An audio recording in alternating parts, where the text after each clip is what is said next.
যে দুই সন্তান মিলে বাপের নামে কুরবানি দেওয়া। তো আমাদের গ্রামের মধ্যে একটা প্রচলন আছে যে বাপের নামে বা অমুকের নামে এরকমভাবে নামে নামে উল্লেখ করে কুরবানি দেওয়া হয়। আসলে এটা এক পর্যায়ে মানে শিরকের পর্যায়ে পৌঁছে। আসলে তো কুরবানি হবে কার নামে? আল্লাহর নামে। আল্লাহর নামে।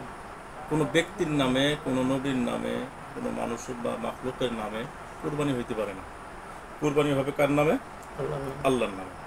তো আমাদের কুরবানি দেওয়ার সময় আমরা একটা জিনিস সহি করব, সেটা হলো যে আমি মোহাম্মদ আব্দুল মান্নান এর পক্ষ থেকে আল্লাহর নামে কুরবানি দিতেছি, বা নবীবুর রহমান জনি তার পক্ষ থেকে আল্লাহর নামে কুরবানি দিতেছি, বা আব্দুল আলিমের পক্ষ থেকে আল্লাহর নামে কুরবানি দিতেছি।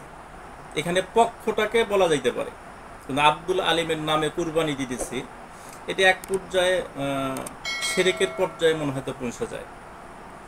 তার কারণটা হলো যে আমাদের প্রত্যেকটা ইবাদত, প্রত্যেকটা মানে আমাদের ইবাদত এটা আল্লাহর নামে হইতে হবে, আল্লাহ ছাড়া কোনো মাখলুকের নামে হওয়া যাবে না।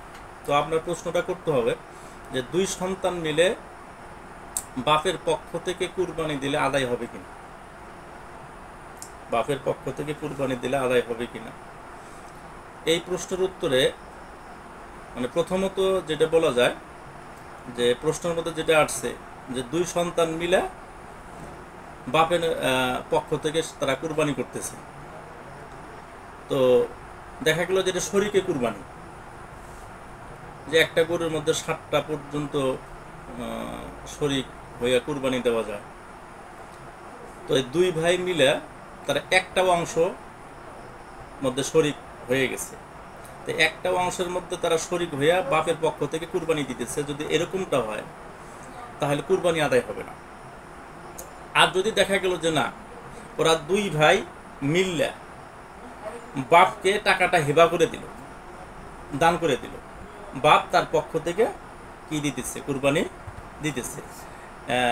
এটা হয়ে যাবে, তাতে কোনো অসুবিধা হবে না।